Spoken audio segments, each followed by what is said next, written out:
and how do they accredit that? And that's one of the issues of today.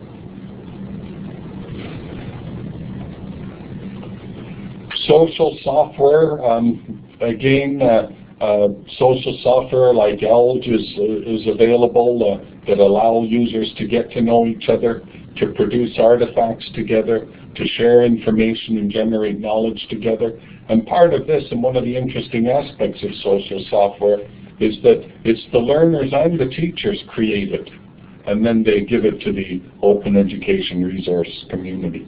And I think there's a huge potential in that. They say that one of the best ways to learn is by doing.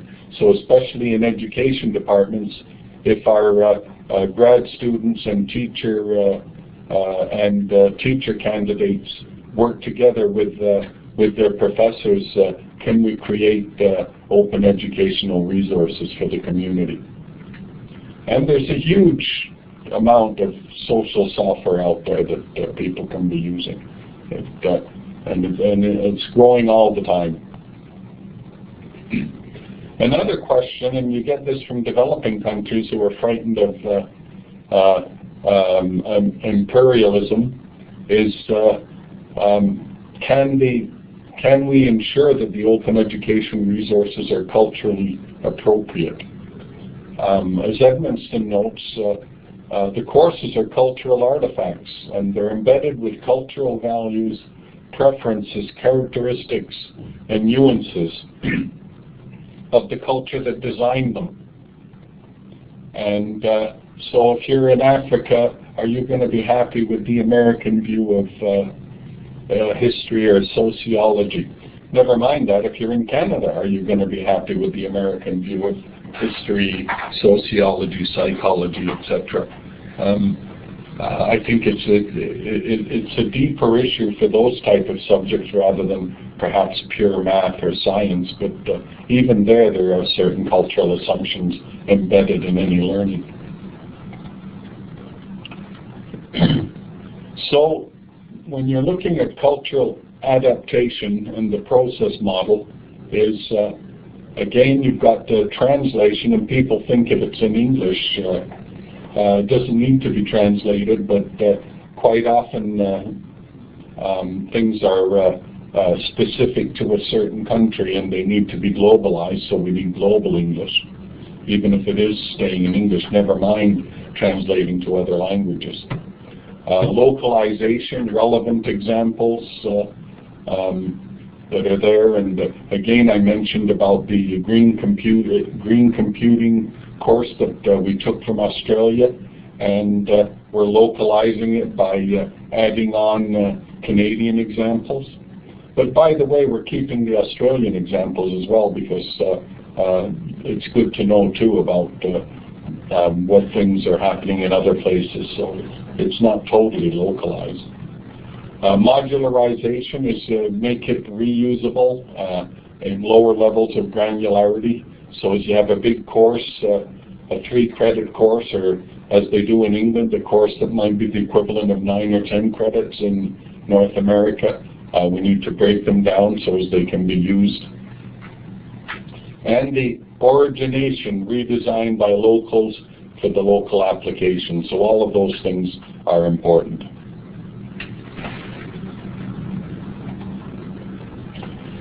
And we do have one hero. We haven't seen the money yet, but he's pledged $500 million for open education resources in U.S. colleges. So yes, we can, and there is hope. So there's a big move in the United States now for open education. And by the way, this is happening in other countries too. Holland has just come up with a huge, I'm not sure the exact amount, but a very large amount of money for open education resources in that country. And it is happening in other parts of Europe. So I think that, again, there's reason to believe that we're on the cusp of something very, a major change, and open education is very much part of that change.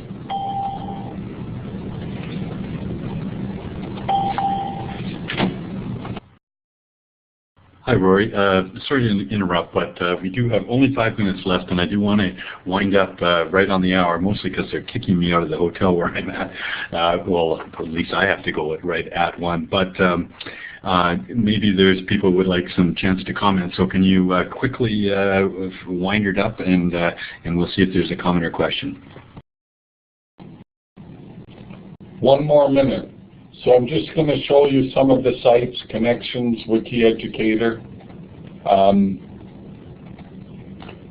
There's the UNESCO OER community, and you can go to their wiki and join the discussion group.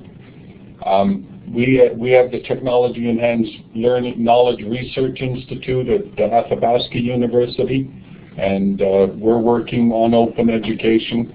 I'd like to point out the new online text from Athabasca University Press, Mobile Learning, Muhammad Ali and Terry's award-winning book, The Theory and Practice of Online Learning, and the new one, A Designer's Log by Michael Power at Laval University.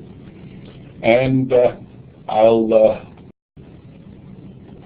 finish off quickly with the story about the frog.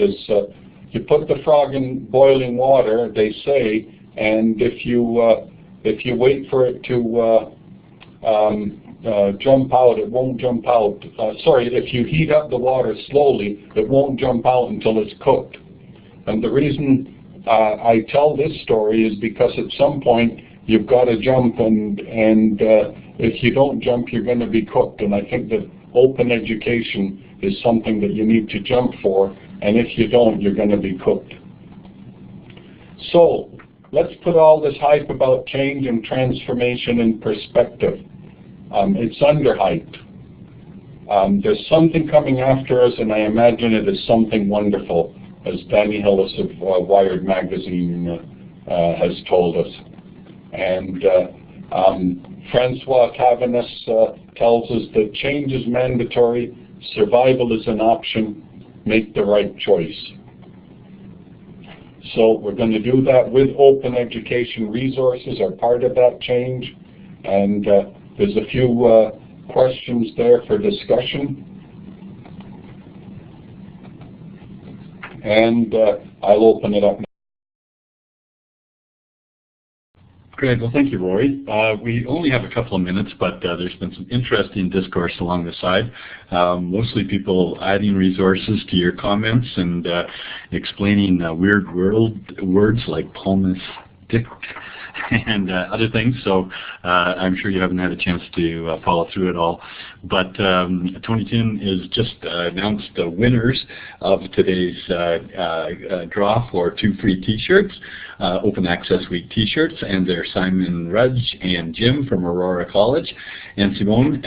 Sorry, not Simon, Simone. If you can email your address, email to Tony, and he'll post his email address, then we'll get a postal address that we can send it to.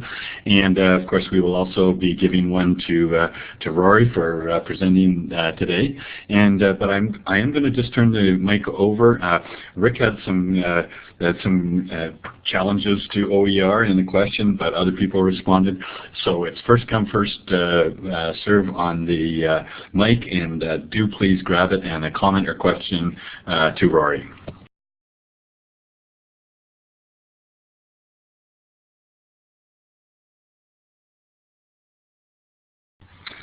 Well, you've lost your opportunities, folks, to interact in real time, but I'm sure that Rory, in fact, maybe Rory can punch in his own email to the text chat if you'd like to contact him, or you can just find him on Google at Athabasca University. Well, I think we're at the end. Thanks a lot for those who've participated this week, and especially today. And I think it's been a very successful week in our first endeavor at the first ever Open Access Week. We plan to do a bigger and better one next year with an international set of speakers. And let me just thank Rory McGreal. I think it was an excellent set of slides, especially the ones that I did. Just kidding. And I welcome, and I see people are applauding. Thank you very much for that.